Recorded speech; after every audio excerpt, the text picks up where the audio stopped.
Thank you for tuning in to Hacks and Hobbies with your host, Junaid. In Season 2 of Hacks and Hobbies, we're visited by our amazing guests coming from all walks of life. We want to learn their story, their struggles, and their journey on how they got to where they are today. So stick around.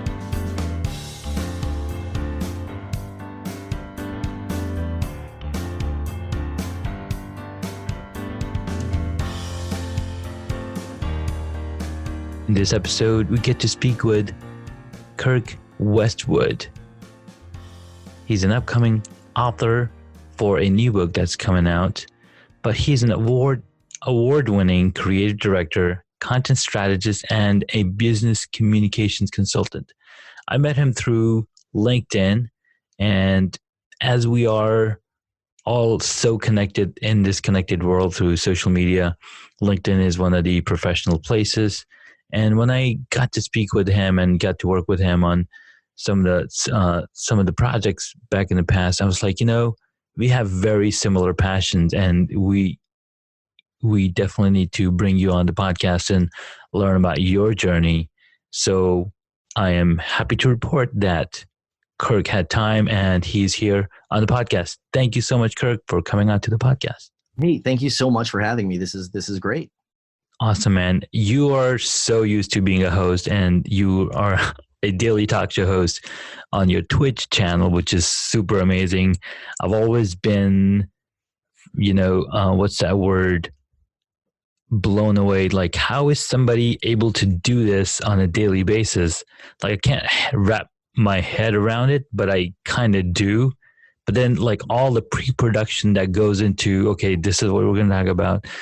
It's just mind blowing. So, well, I mean, to be absolutely fair, I don't do that alone. So, when we first decided, the show is called Kirk and Corey, and it's on Twitch.tv, as you mentioned. Yeah. And when we first started doing it, there was no pre-production. It literally was my coworker Corey and I. We would turn on our iPad. We'd turn on the iPad during lunch, and it literally just started with us arguing about movies. And there was no pre-planning. It was, we were shooting on an iPad, and it was just, we're both talkative and argumentative people, and we just would sit and argue. And then as the viewership became a thing, and we made affiliate very quickly, and as that became a thing, I run this company, and I have a family, and I have things. I'm lucky enough that Corey's a little younger and doesn't quite have a family yet, and she was the one who was like, I want to do this more, and I was like, look, I am in. Yeah. I can't do anything more than I'm doing. I can. She's like, what if I didn't ask you to? But if you could commit to me that you, from like 11:30 to 1:30, like 2 hours a day, could you give me that? I'm like, yes. And so when we were doing daily, we've gone to a weekly stream now for a couple of reasons that I'll get to, but so every single day at 11:30, she'd come in, and I'd open my lunch, and we'd sit down, and she'd walk me through all the things she wanted to talk about. So I kind of wasn't surprised by anything, and we'd go live at noon. Yeah. And literally the show consisted of, she had prepared in her time and at her desk the topics and her opinions, and then she just lobbed them at me, and I need very little prompts to being critical and or supportive of things. And we would talk about video games or comics or whatever she wanted to talk about. The show's called Nerdy News at Noon, and both of us are nerds, and so we would just talk about it. And then around an hour to an hour and 20 minutes later, I would have my next call or my next appointment, and we would wrap it up. Be done. The daily thing, my business at Glass River Media started picking up enough to where daily became not from a production or preparation standpoint, but literally not being able to do anything because 2 hours of the middle of the day was blocked, became unattainable. And we found that because such a huge portion of Twitch is in the evening viewership and West Coast, us being from noon to 1 was really setting ourselves up for failure. So she asked a few weeks ago if we could transition from every day at noon. Instead, could we do from 6 to 9 p.m. every Monday night and do like a weekly report? Yeah. And I talk to my wife about giving one night a week, and that way it takes it out of the workday, but it makes us more primed for better viewership. It makes us set up for better time zones, because unlike a lot of things, it's not pre-recorded. It's 100% live. Yeah. And a lot of it's audience engagement. So yeah, that was probably a longer answer than you were prepared for. No, that was perfect, because, as you're telling me these things, I keep thinking about, okay, that's really interesting. And given Twitch being a platform where you're streaming games and streaming other type of content, people are watching it because they're interested, like purely interested in that commentary and the gaming and how a game is played. Like, I've gone on Twitch or I've gone on YouTube and watched gameplays because I couldn't figure out something while I'm playing my video game. Like, okay, that's how they did it. Right. And the great thing is, like, I can go on, a game review site. Yeah. And I can read, like, this report gave it 4 out of 4 stars. And this person said, and the thing is that in this day and age, you either know you can't trust it, or worse, you don't know if you can trust it. Exactly. What's awesome is you go on Twitch and you type in, Hitman 2, or you type in your favorite game, and you might have to do it a couple of times because, like I said, it's all live, but yeah. You jump into someone's chat and you say, hey, I see you're playing Borderlands 3 or Far Cry 6, Far Cry New Dawn, or you throw in whatever the video game is, and you say, what do you think of it? That person, who's anywhere between 16 to 60, is going to give you an unedited, unrehearsed, very honest response. Or they're like, yeah, it's okay, except, or, no, I really love it. Or, you'll get an actual live. And then the cool thing is that it's instantly self-reporting, because then the other people in their chat will come and you're like, really? I thought that game sucked, or whatever. So it's a multi-tiered review. It's so honest, and it's so groupthink in a very positive. Usually groupthink is thought of as a negative thing. But it's a very positive groupthink. Yeah. No, that's really, really cool, because, and that's something that, and I'm not sure who started the live streaming first. Was it Twitch? Was it, who was it? But then now it's on all these other platforms like Facebook, and LinkedIn just jumped in, and Instagram has had it, and YouTube also recently. So it's really interesting how it engages with an already established audience, like people that I've known, and we're kind of going off topic, but people that I've known are like, they'll just jump on live and there's like 4 viewers or 5 viewers, but then the video is still available for later on. So it's really interesting, like how people are using content to bring people or bring their audience to what they think about. And then there's like all this other social media strategy. So I don't know where you stand, but let's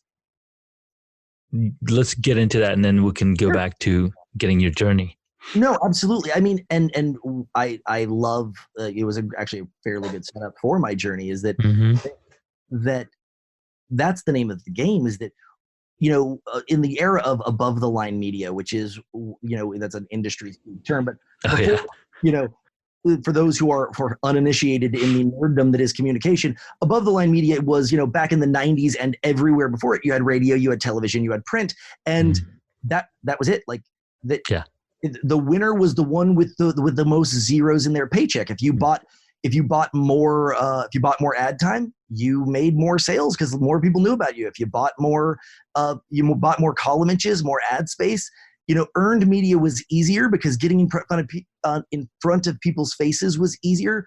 All of the forms of media, paid, shared, earned, owned, all media was just, I'm not saying easy, but less complex.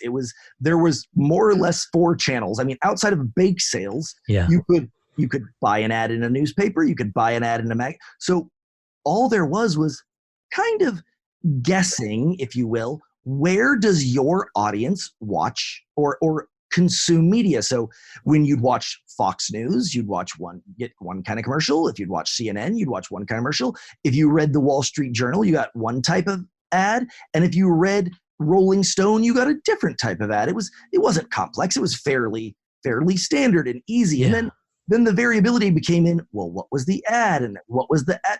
But the channel approach was super solid, super simple. Yeah. Then and all of the variability came into content approach.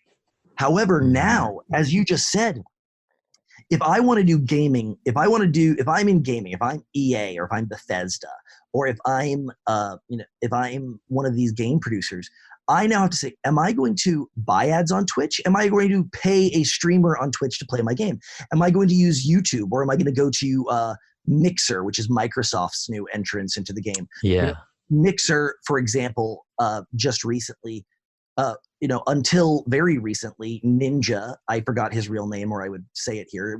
Ninja was the #1 streamer on Twitch, playing their #1 game, which was Fortnite, and he was making an estimated $4 million wait for it, month. $4 million a month. Now, that is an internet number that is not, I don't have his bank statements, and some guys are like, Kirk's insane, it was way less or way more. I don't know, but that's the number that I saw floated. $4 million a month, and that's between subscriptions and endorsements and everything. Then through some controversies that I'll skip because they're not the point, and some other things, his viewership went down a little bit, not tons. And Mixer entered the picture and they paid him to leave Twitch, where he was like the captain of the football team, and come and stream exclusively on Mixer. And so that was Microsoft, Bill, not personally, but Microsoft, they needed to launch Mixer. I'm sure they had a room of marketing and advertising people, and that was their channel path. We are going to pull the #1 guy from Twitch. We're going to offer him this money, and controversies aside, if we put him here, he will bring his audience. For the record, from what I understand, at current, not work. At current, I don't know, but did that work? But to my knowledge, and again, I don't know what their KPIs were. I don't know what success was based on, but from my understanding, not particularly the best of moves, but not. No. But that's if you're a gaming or a streaming company. If you're Pawn's Face Wash, like I'm trying to be as middle market as possible. If you're American, if you're American Eagle or Pawn's Face Wash, or you're in the that kind of general space. Okay. Do you go to Facebook? Do you go to Twitter? Do you go to Twitch? Do you go to YouTube? Do you go to Instagram? Do you pay for ads, or do you pay for an influencer? Do you do a micro influencer or a major influencer? What's the difference between hiring Kylie Jenner or Kim Kardashian? I mean, are they the same thing or aren't they? They're not, by the way. I mean, so all of a sudden, what used to 15 years ago was as simple as hey, do I buy Wall Street Journal, Good Housekeeping, Cosmo, or Rolling Stone? Now is near infinitum, and now it has never been more important to do channel alignment, content alignment, brand alignment. I mean, what used to be relatively straightforward and albeit complex, is the complexities are the same, but now the channel approach is infinitely more complex. Yeah, absolutely. You're on the dot on that one, because there are, just like, I don't even know how to start. Just like there was hundreds and thousands of channels that you would get on cable television. Yeah. And you're like, I am selling to blah, blah, blah audience, and this blah, blah, blah audience is going to be watching ESPN, or they're going to be watching Fox News. So I'm going to put my ad over here. So you kind of have an understanding, okay, where's my peeps going to be at? Right. And one of the things that these different channels offer is that, okay, each channel or each platform becomes a search engine for you. Google is no longer the only search engine, right? Absolutely. And you can then design your ad, and figure out, okay, this is the people who want my ad to be shown, because they are going to be, and then there's several other tactics, or not tactics, but things marketers doing. They're putting, cookies and whatnot, tracking, okay, where are you going? Like you're going out there and searching for a mountain bike, and now all of a sudden you're seeing mountain bikes everywhere. Oh my gosh, it's so bad. And now, now they've more or less proven this. It's no longer the tinfoil hat conspiracy, but now your phone and Alexa's listening to you. So yes, you and I sitting on my couch have a, I don't own a cat, you don't own a cat, and we sit and we mention cats a couple times or something, and now I log on and my Facebook is selling me kitty litter. And I'm like, oh, come on, guys. I don't even own a cat. Like, so one sorry to cut you off. No, not at all. Go ahead. So one thing that I just watched this Gary Vaynerchuk's video, and he was like, all right, people talk about privacy, and we're talking about how privacy is bad and blah, blah, or good, or we have a lack of privacy because everybody's tracking what we're doing. Right. It's kind of a great thing for a product company, or let's say you purchased some kind of gift, or you purchased some kind of product, and then what you're able to do, because people are giving away what they like freely. Right. I like Pepsi, I like blah, blah, blah. So the example he gave me, like, he's like, okay, there's this one guy, he buys a 10 crate of wine from their wine store. They paid like $117 for like 10, whatever. Right. But so then they went and checked his Twitter. Okay, what is he tweeting about? And he's like, I love you, Jack Dorsey, or some quarterback from Chicago Bears. So what he did, he's like, all right, he called his point person. He's like, all right, find a Jack. I don't even remember his name, but find a signed jersey by this quarterback and send it as a gift. Right. To this person who just bought our wine. Right. 3 weeks later, nothing happens. Right. And then all of a sudden, this other person comes and orders like $4,800 worth of wine, and is saying, and there's a note in there, and it says, I heard about you from this guy who got the Chicago Bears jersey, and you guys got premium content, really good pricing, and PSPS, I'm a huge fan of Bruce Springsteen. Right? So it's brilliant. It's brilliant. It's creepy if you want to make it creepy. Yeah, but exactly. I can't remember the company, and I feel bad to plug something that was so amazing, and it actually it almost proves that it didn't work as well as they'd like. But there was a thing of, it was Johnson & Johnson, or it was one of these things that they went online to Twitter and Facebook, and they searched people online that were talking online about feeling sick, and sent them like goodwill, like get well soon packages, like based on publicly accessible. Like if you went online and said, oh my gosh, had to stay home from work, I feel so sick. Yeah. Suddenly the next day, and like I said, I feel terrible because the company did all this so that they'd have name recognition, and I don't know the name. And all of a sudden the next day, Campbell's Soup, and again, now Campbell's is getting free ads. All of a sudden you get this get well soon package. And I was like, that is both creepy and awesome. Yes, exactly. I mean, they're proactively reaching out and not being reactive. But then what Gary did, or is like, we know what you like, and based on what you like, we're going to send you something like that. And the example that he was giving is like, it's really cool when you go to these conferences as a speaker, you get, these wine baskets or fruit baskets or whatever in your hotel room. So it's great. It's normal thing. But if you got me a Jets hat, right, a New York Jets hat, that would be more valuable because you know who I am. You know what I like. You've heard the name Gary Vaynerchuk more than twice. You know that he loves the Jets. Like exactly. That's exactly. Cool. Well, this brings us down to, how did you get started in this area of expertise, or in this area of what you're doing as a content marketer, as a business owner, and bringing media with Glass River Media, and what brought you to this point? What's your little journey? that really depends on how far back you want to go and what you consider to be that starting moment. So I like to focus on, what was your hobby and how did you make that hobby into a full-time gig? Or, how did you find success? I was 12 years old Okay. When I went to my mom and said, I want a camera. And she said, for what? And I was like, well, I want to take pictures. And she said, cool, for what? And I was like, for pictures. I don't understand the question.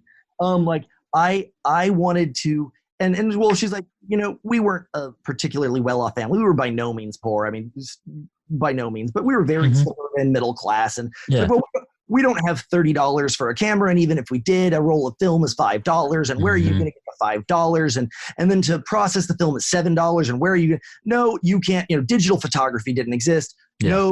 No camera for you. And I was bummed, I was 12, but just through the process of being a little kid that wanted to make movies, that loved watching movies, I decided that telling stories and making movies was what I was going to do. And at 12 years old, I wrote my first book. It was awful. I do not have a copy of it anymore. It was truly terrible.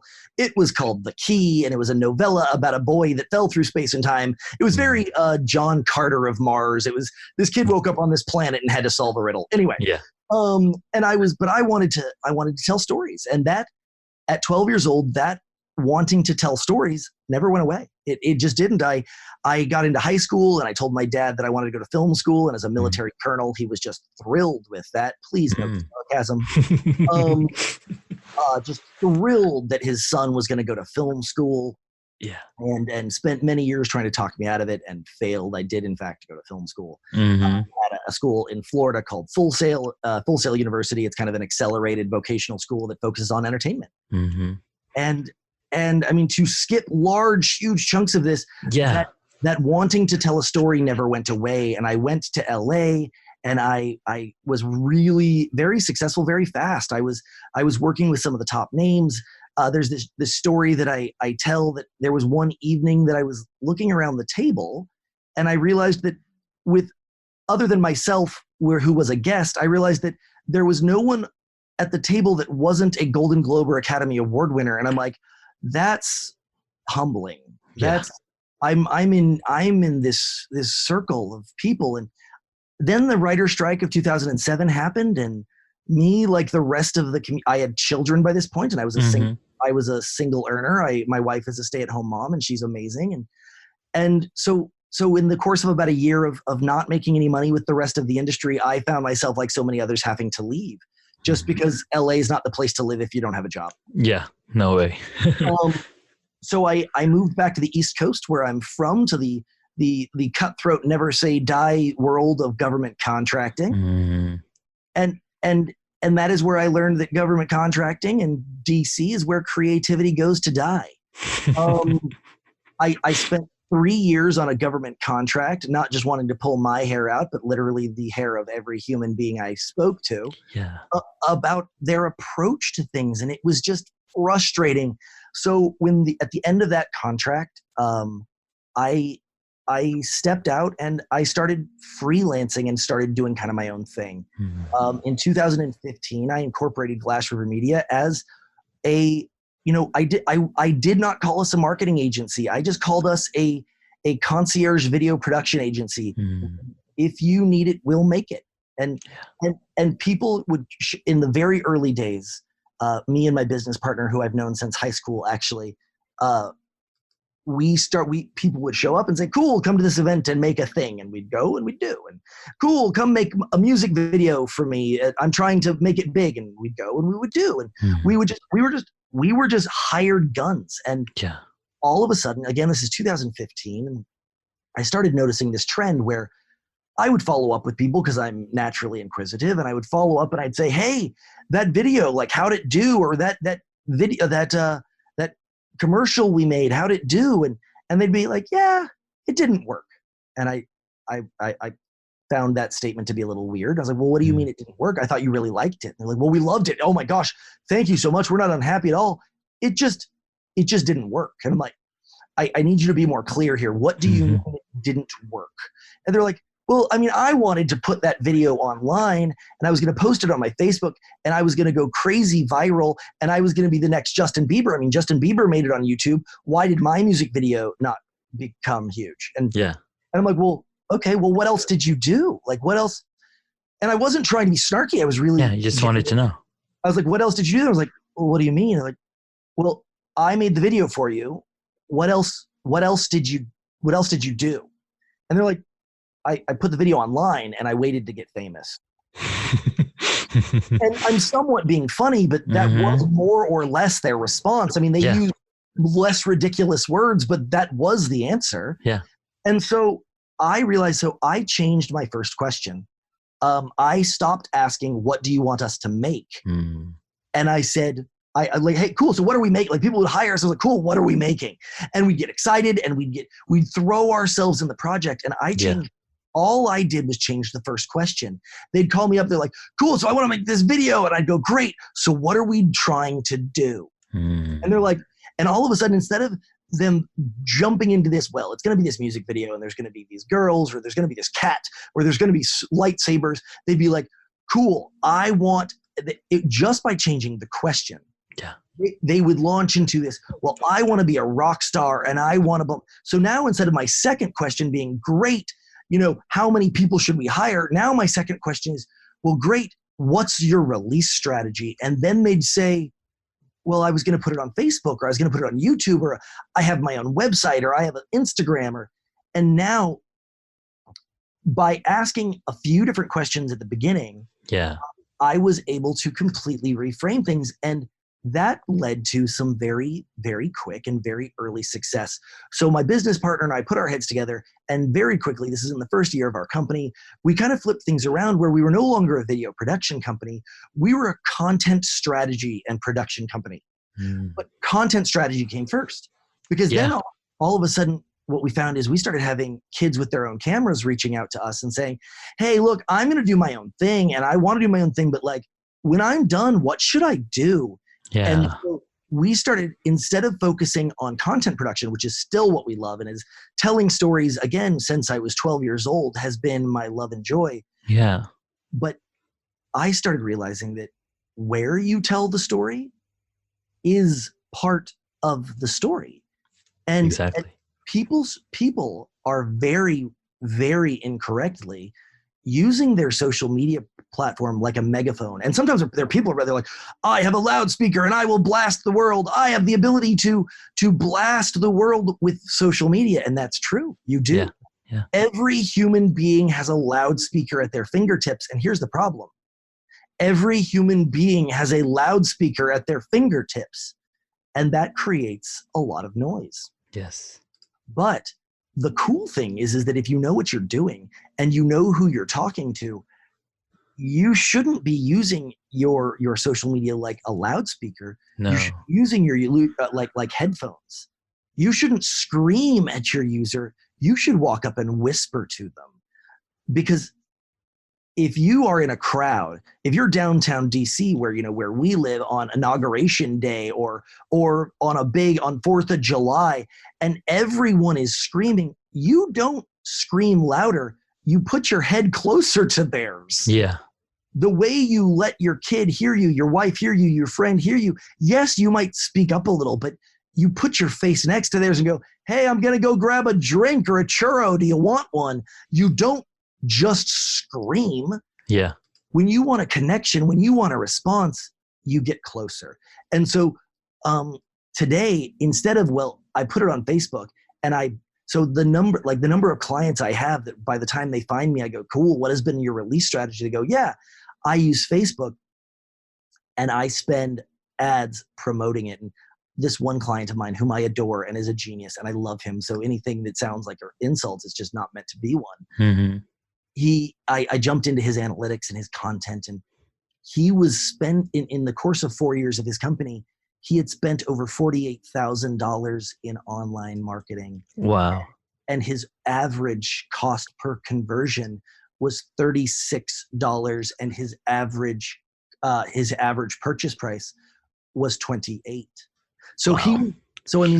to break those down for people who are less, quite initiated, he was spending $36 to make $28. And doing that, he'd spent $48,000 over 4 years. So $12,000 a year, $1,000 a month to make less than that. But the thing is that digging into his numbers, it was actually, it was hard to, it wasn't as clear cut to him as when I showed him those metrics. And so he was literally losing money. Yeah. And his purchases that were not from his marketing were actually being subsidized by his marketing, because his whole strategy was to get louder. And so what we do, we help you find your strategy. And for him specifically, he was pouring money into the pockets of Mark Zuckerberg. Yeah.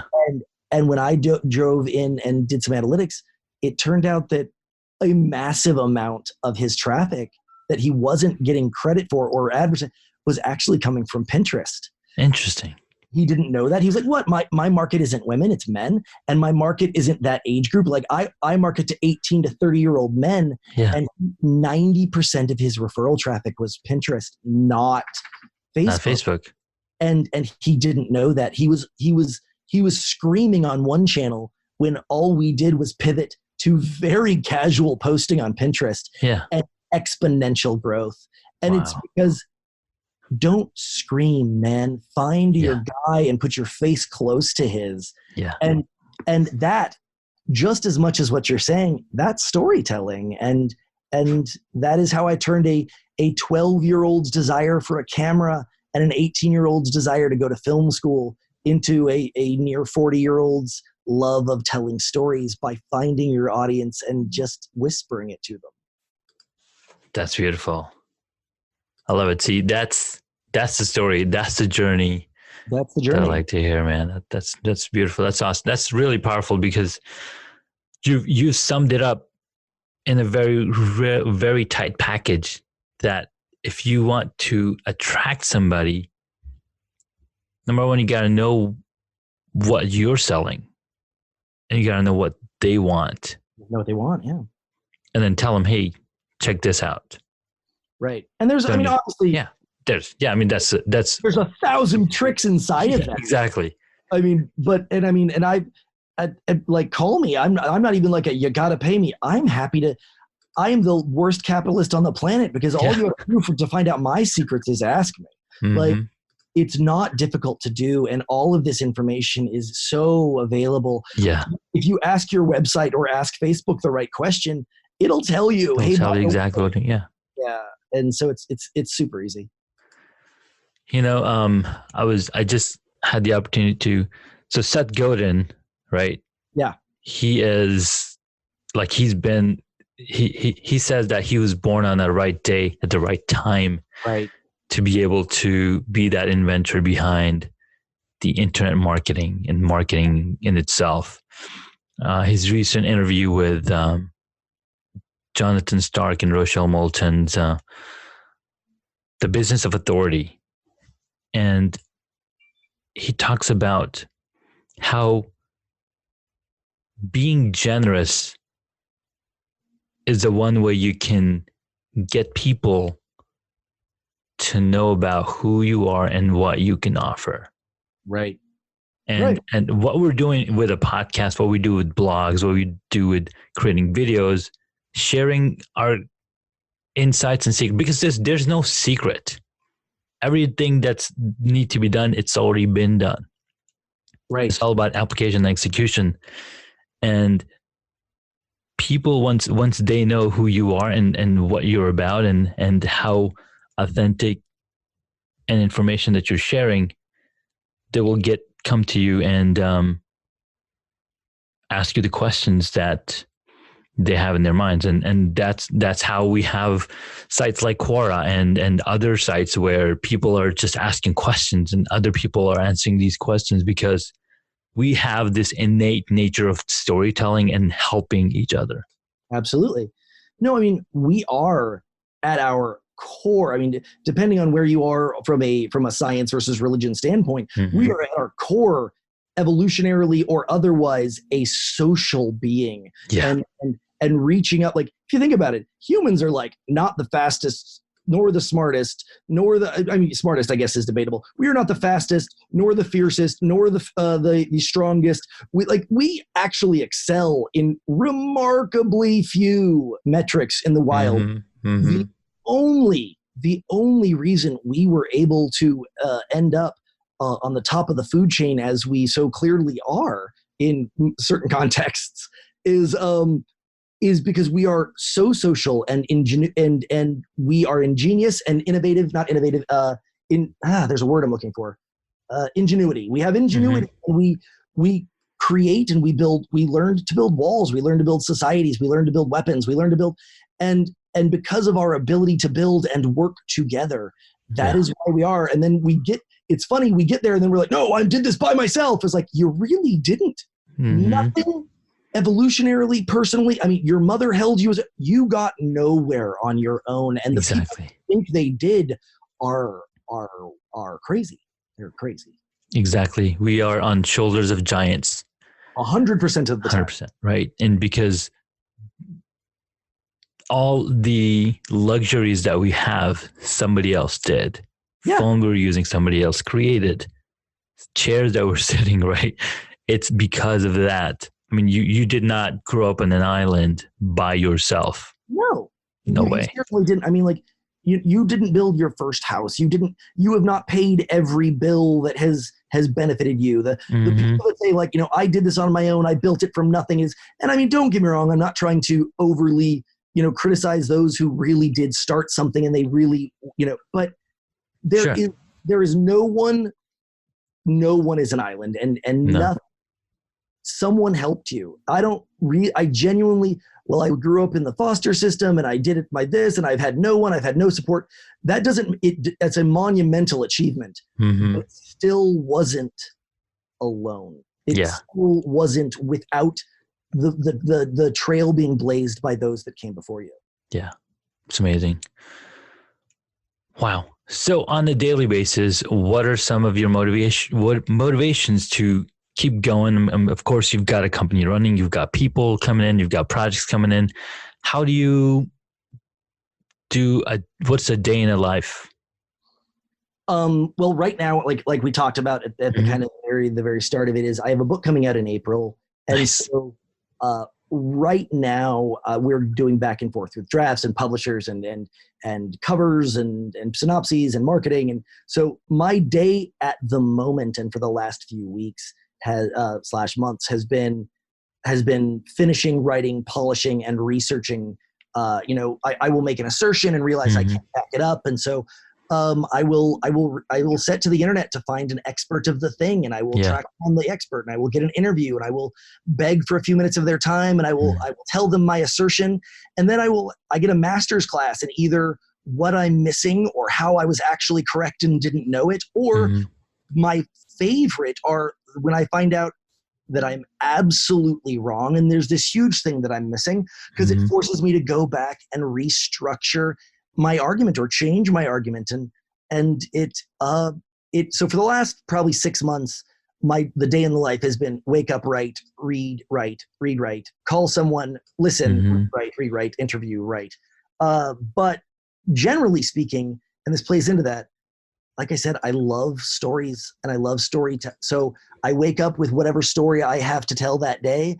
And if I don't have something on my desk, I turn in, I guess a cynical person would call it sales. I revert and start looking out to what story can I tell and whose story can I tell, and what I love the storytelling process, and whether it applies to marketing or PR or entertainment, it's all stories.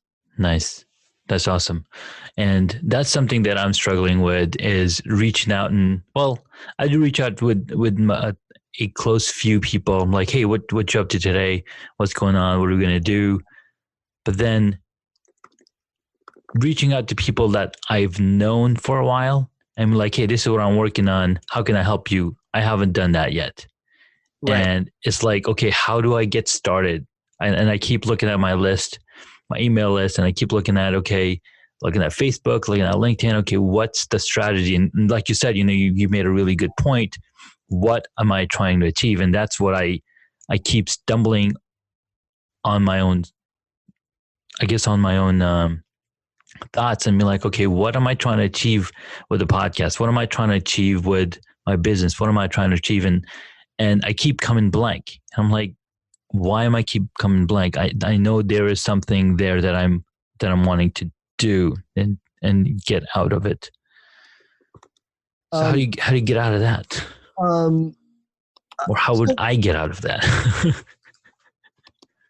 So I invented an acronym because I'm that guy apparently. Mm-hmm. There's this word. There's this word that people use, and they use it every day. You used it 1,000 times yesterday and 1,000 times the day before. And the word is do. D-O. You know, what are you doing? Like, so what do I need to do today? And you know, you look at your schedule and you're like, what do I need to do today? And stop. And if you asked someone, hey, if you were to walk down the street and say, hey, could you please define the word do? Everyone would go, oh, it means, and then their eyes go wide and they have a look of terror because everyone knows what do means, right? Yeah. Okay, cool. Define it. And you're like, it's the thing you're doing. No. You can't use the word to define it. What does do? What does the verb to do or to be mean? And so I came up with an acronym to answer the question. Yeah. And I mean, this is so narcissistic, it's ridiculous. So do is an acronym. It's D-O. It's developmental outcome. What do I want the developmental outcome to be? Like, hey, what are you doing? I'm eating. D-O, developmental outcome. I'm not going to die today. Like D-O, like, cool. So what do I have to do today? Well, I need to work on my email list. Great. What is the developmental outcome of that task? Well, the developmental outcome isn't to, wouldn't it be great if they were in these great categories and things and they had red tabs? And I am not mocking organizational structures, but cool. Yeah. I'm going to spend the day organizing my contacts. Great. That's amazing. What is the developmental outcome? What are you doing with that task? Well, the developmental outcome is I want to be able to more quickly X or Y. Well, now instead of, hey, you know, what did you do yesterday? Hey, you know, I spent the day answering emails. Great. Why? Oh, because my email box said that there was 1,000 emails, and that was just really bothering me, and I needed to get that off my plate. Okay, that was a super valid answer. Like, super valid. But what was the developmental outcome? Okay, well, the developmental outcome was by now maybe the action was the exact same, but the developmental outcome, if you changed it to, I was going through my emails to make sure that there was no business that I'd been missing or like I went through my outstanding emails so that I could better know what was on my plate. Because frankly, the answer of I just really need to get that marker saying that I had 1,000 emails, that could have been accomplished by turning your notifications off. Yeah. That could have been accomplished by deleting all of your emails. The developmental outcome wasn't I needed to get rid of the banner. Maybe that was the trigger. Yeah. The developmental outcome was I needed to know if there was anything important in there. And somebody wants your attention. Yeah. Sorry. Yeah, I apologize. No problem. So the developmental outcome, by restructuring, what are you doing? Okay, so what are you going to do today? I came on this podcast. What's the developmental outcome? Well, first off, I like you. You've asked a couple of times. It's podcasts are fun and I enjoy these. It's a good break from writing. But developmentally, obviously, I want someone else to have heard about this. And when they need help telling their story, they'll call. Like that's my developmental outcome. Yeah. And if you restructure your ideas with, you look at your schedule, what is the development? And instead of just saying, okay, what did I do yesterday? What am I doing today? What am I going to do tomorrow? Instead of thinking that by the action, I'm going to answer emails, answer it with, what is this going to accomplish? And literally, this is actually what my book is about. It's called My Very Best Bad Idea, or The Very Best Bad Idea. It's literally about, by changing the way you look at something, by changing the way you structure something, just like instead of using the word to do to be a description of your actions, use it as a description of your desired outcome, then now everything you do has purpose. If you retrain your brain to think of do not about your actions, but about your intents, then all of a sudden everything you do has purpose. And so now, hey, you know what? I haven't talked to my mom in a while. Cool. I'm not saying that everything has to have a business application. I'm going to call mom. Great. What am I going to do? I'm going to call my mom because she needs to hear from me. I've been a bad son, whatever. It's if all of a sudden you restructure that. So the very best bad idea is about solving your problems, not by, if I built this thing if I bought this thing off Amazon, it would solve my problem. Or as seen on TV, I need that organizer. It will do my things. No. What you need to do is restructure the way you think about things. And by doing very little other than just restructuring the way you look at the problem, you can actually have drastically different outcomes. Because even though to someone else that walks in the room, they see the same things, they experience the same feedback from you, your intent, your outcomes, the way that you are structuring the information is different, and therefore everything downstream of it is different as well. Very nicely put. I'm going to be noodling on this and thinking on this for a while. I've written it down. Well, hey, what is my development outcome? Yeah, I mean, or desired outcome. If desired outcome, exactly. I say developmental because I like big words, but like, what's my desired outcome? Yeah. When I taught my daughters this same concept, to the oldest is 12, the youngest is 5, and then I have a son who's 5 as well. When I taught them this, I said, what's your desired outcome? Like, hey, we're playing a game. Cool. What do you want? Why? I want to have fun. Done. Like, if you base everything by what you're trying to accomplish as opposed to what the action looks like, these little semantical changes, people go, semantics. Semantics matter. They matter so much more than people think. Oh, yeah. Your brain is a runner of programs, and if you change the script in the program runs differently. Yes. So true. Awesome, man. This was really great. I've got a few questions for you. Please. And we can wrap it up. Cool. Now, you mentioned that you love telling stories through photos, through videos. So in this beautiful life of yours, what is the one hobby that you wish you got into? You just never got the chance. Oh, wow. Well, so if I were to keep it within my core competency, what's really, really funny is that I never got that camera, and I had already gotten through film school and had bought a video camera, and I was in my late 20s before I finally bought a camera.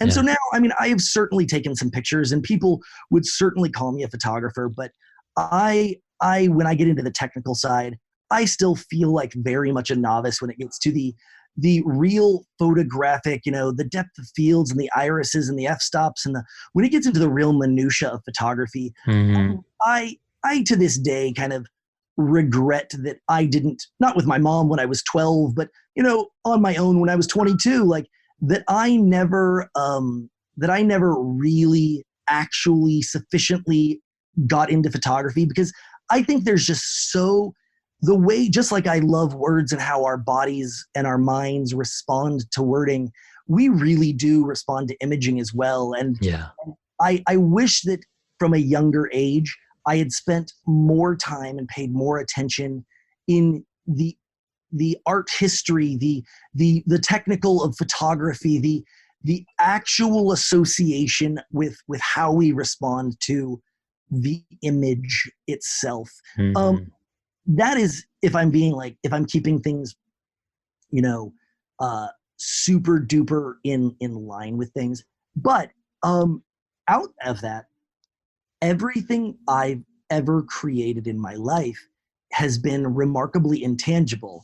I mean, you can create a picture and hang it on the wall, but that's still, it's two-dimensional. You hung it on it's in my older life, I have played around with really, really top level and very somewhat unsuccessfully. I've played with crafting and creating and cosplaying and blacksmithing and I'm dead serious. I have a little forge. I have a little, nice. I wish that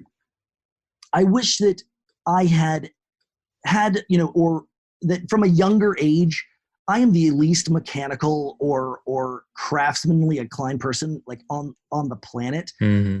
I wish that from a younger age or even at a middle age, I had learned more about creating in the physical realm, like whether that was woodworking and like, so I go to people's houses and like, yeah, I built this table and I'm like, that's the coolest thing I've ever seen. Yeah. It's a table. I can put my drink on it. You made a thing that's useful. And when my kids are like, what does your dad do? He makes people laugh. And don't get me wrong. Yeah. I love it. And there's value, but I love, I've gone to someone's house and he handed me a glass that he blew himself. Like blew his, glass blowing and woodworking and carpentry. And I go to someone, he's like, yeah, I refinished my basement by myself in my spare time. And I'm like, I would burn the house down. Yeah. I don't even know how I would approach that problem. Yeah. And because none of my skills nor time has ever been spent doing anything in the real world. And I regret that a little bit. Well, we can fix that for sure. I'm sure. Sorry. No problem. Yeah. I just got a few more questions. We'll do a quick chat. No. All right. What is your favorite movie or TV show? Oh man, asking a storyteller that question. That's like I guess we should have started. I mean, it should be the 2-hour show. For the record, had you asked me that like at the first, we'd still be talking about it. I know, right? So first off, my actual answer is there's no answer to that question. All right. My favorite, what kind? My favorite comedy, my favorite horror, my favorite TV show, my favorite. But when really, really pressed, my non, I really love the classics. My actual answer is there's a show that was the runaway classic of the 2007 Sundance Film Festival. It won the audience award. It is still somewhat lesser known. It's an independent film called Brick. It stars Joseph Gordon-Levitt, who is somewhat of a star in his own right. Yes. He's certainly not unknown. He's certainly not an unknown.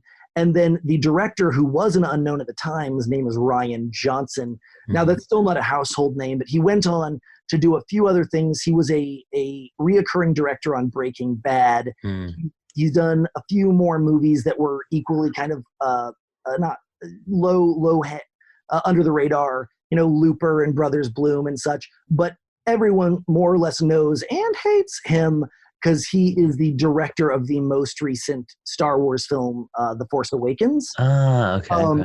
I love Rian Johnson. I think that everything he's done is inspired and incredible, and I am willing to forgive and overlook the clear objective mistakes made in The Force Awakens. Got it. Well, you're gonna love this next question. Sure. What movie would you choose if you got to play a character in it? Oh, jeez. Right? We need like a separate podcast for just movies. Man, geez, this is awful. If you've ever seen the movie Mallrats, for those of you that are as big a nerd as I am, in the movie Mallrats, at the end, they're doing a remake of The Dating Show, and the character Bodhi, played by Jason Lee, is on the main character, and they're the woman that on the other side of the blind screen kind of figures out who it is, and he's a comic nerd, and to trap him says it's supposed to be like, what's your favorite date and what's your this, and it's the dating game, but she asks him, if you could be a superhero, what would it be? And he goes off. I feel like this is the end of Mallrats. This is the end of Mallrats. The Kevin Smith classic of the 90s. Anyway, so you're asking to better understand the question. Yeah. A film made in the past, if I could be in that movie as one of the characters, or if I could make a movie in the future. It's like in the past, just like the movie, just like in the book, Ready Player One. He had to pass the test. He had to play in war games, and he had to know every single line to get to the next level, to find that key. So in the movie, they did it a little differently. They put everybody in The Shining. Right. So something like that. Interesting. So I'm going through my favorite characters in fiction real quick, and what's fun is that I hate most of them. And then you're like, I'd be like, one of my favorite pieces of fiction of all times is Peter Pan by J.M. Barrie, and I despise Peter Pan, and I think not the book. I love the book, and but I think that Peter Pan is actually one of the most underrated villains of all time, and people are like, no, he's the hero, and I'm like, I guess if that's the way you want to read that book. No, I wouldn't want to play Peter Pan per se, and I love Brendan and Brick because I just said that. Now I'm thinking about it, but I love the tragically flawed. Yeah. I love the I despise the Superman characters because Superman is too perfect and his flaws are too dumb. I mean, come on. Oh no, she recognized me. Just his flaws. What is she going to do? Step on my toe? His flaws are so moronic. But I love the complex, and I love the. So my answer is I'm going to cheat. Sure, that's fine. and here it is. Because all of the people that I love in past films and TV, I love too much, and they are so a complete package played by that person. That for me to say that's who I want to play, I'd feel like I'm saying I could do it better, and I just don't feel that way. No. So what I'd say is, I wish that I was a character of myself in the universes of either House by David Shore or USA's Suits. I love those two shows, House and Suits. I think they're comedies, despite the fact that everyone else on the planet would call them dramas. Yeah. I think the characters are universally so flawed in ways that makes me love them. Like they're so approachably and correctly flawed, but like I would love to see my flaws as reflected in Suits, and I'd love to see my flaws as reflected in House. Like, would House beat the crap out of me? Would he and I get along because we're both, just misanthropes? Would I fit in with Mike Ross and Harvey Specter, or would I be the guy that they just beat the crap out of? Like, I would love to interact in those universes. I can't say that I would want to be Mike Ross or Harvey Specter because both of those actors just crush that so perfectly.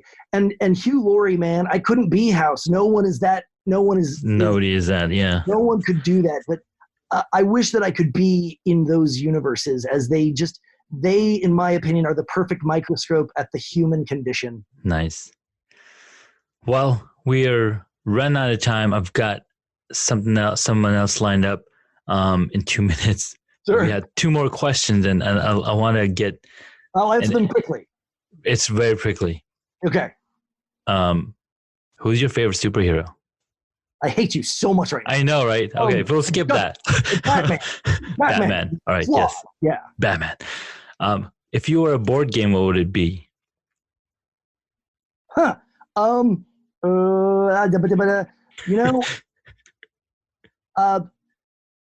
don't know the answer to that question. That's all right. I'm going to say Monopoly. Okay. Because I tend to bring the worst out of people. Yeah. That was a joke. and because I'm hell bent on world domination. There you go. What can I say? We'll have to do a part 2 of this, man. I'm in, dude. This was amazingly fun, and I had a great time. I'd love to help you tell some stories in the future. So let's absolutely. Where can my audience find you? So my website is glassrivermedia.com. Perfect. I'm on LinkedIn all the time at just Kirk Westwood, Kirk, not Kurt, Kirk Westwood on LinkedIn. Perfect. Thank you so much, Kirk. This was fantastically amazing. I love talking to you, and just the level of experience between the both of us. You having a lot more in the executive, and I'm having like being working with somebody else, but absolutely amazing. No, I'd love to. Let's keep the conversation going, man. You got it. Awesome. Talk later. Bye. Congratulations, you made it to the end of the episode. Thanks so much for listening to our guest on this episode. Please send me an email at junaid@hacksandhobbies.com to tell me what you loved about our guest today. You could find links mentioned in this episode on the hacksandhobbies.com website.